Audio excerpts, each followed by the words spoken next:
Hey, what's up, metal and heavy music fans? It's Flight of Icarus again with MetalTrenches.com, and today I'm going to rank the discography of System of a Down.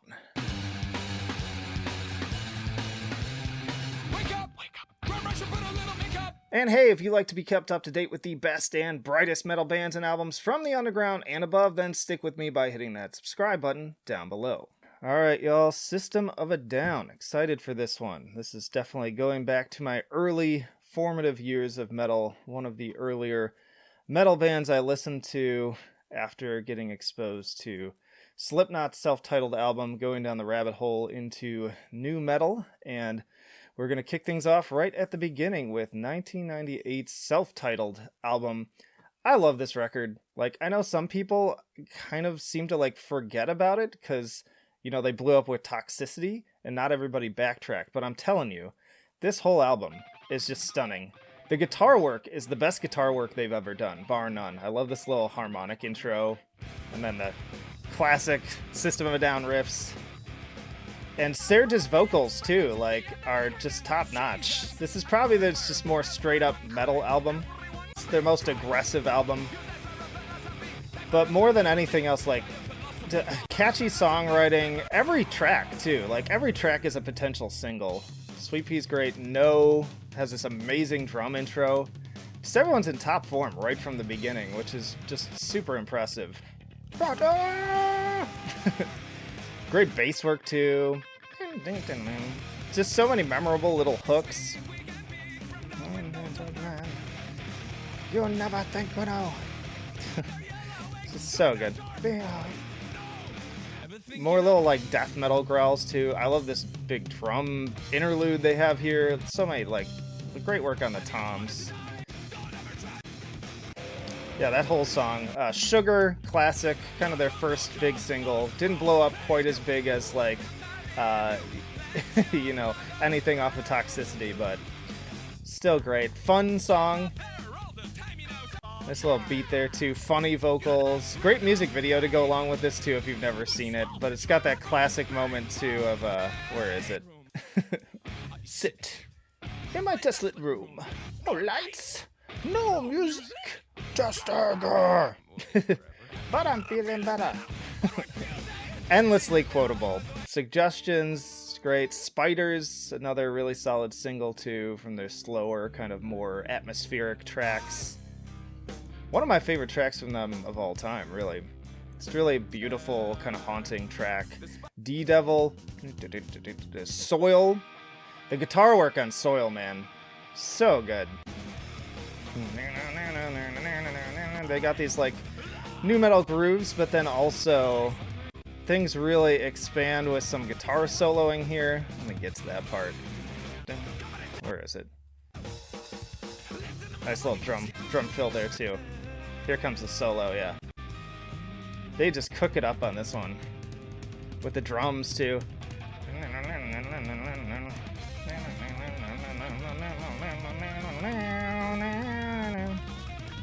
Oh, I missed my favorite part.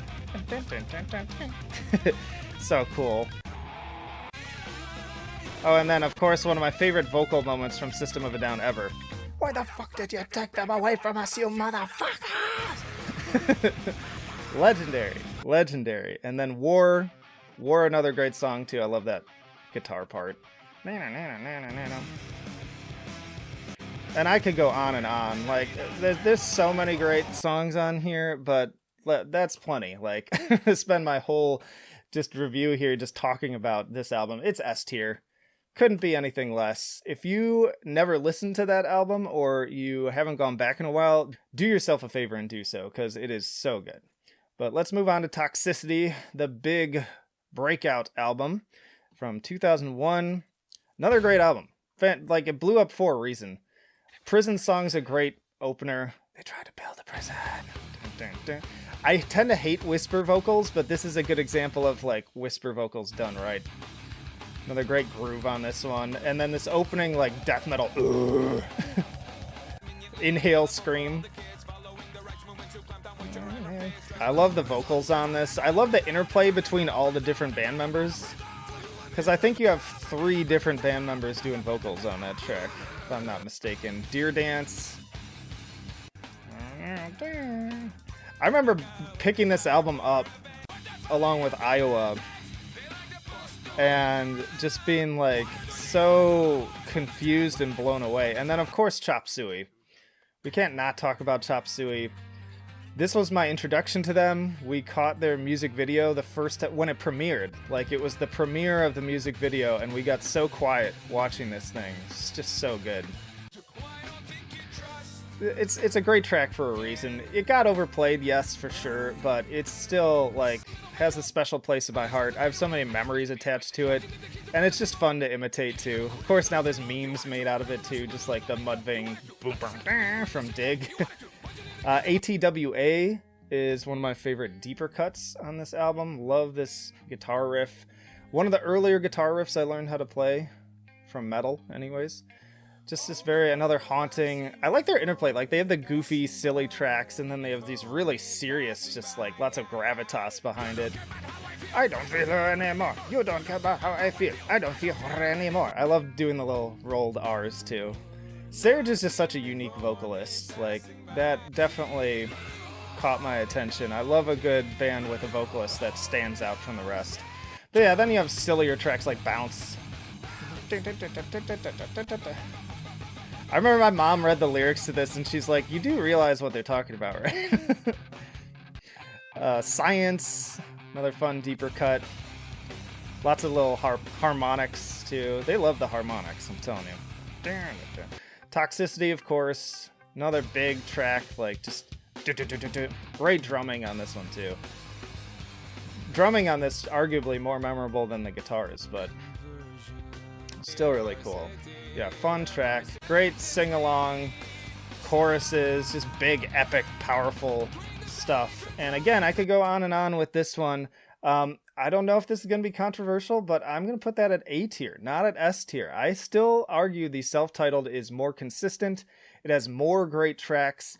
It's not the big, like, blow-up album that Toxicity is, but I'm telling you, I think that overall, across the board, from the instrumentation to the enjoyability and consistency, that self-titled is better. I just think it's slightly better. But let's keep moving on to now I'm quite fond of those first two, and as you might have noticed in here, I actually don't have the other albums. But I've listened to them over the years. I went back and re-listened to all of these in preparation for this.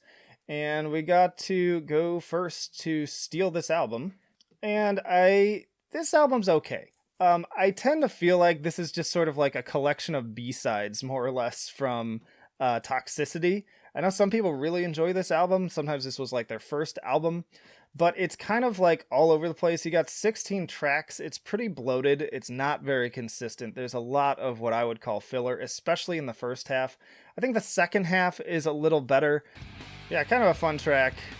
Catchy hooks. But if we really want to get into the good stuff, we got to talk about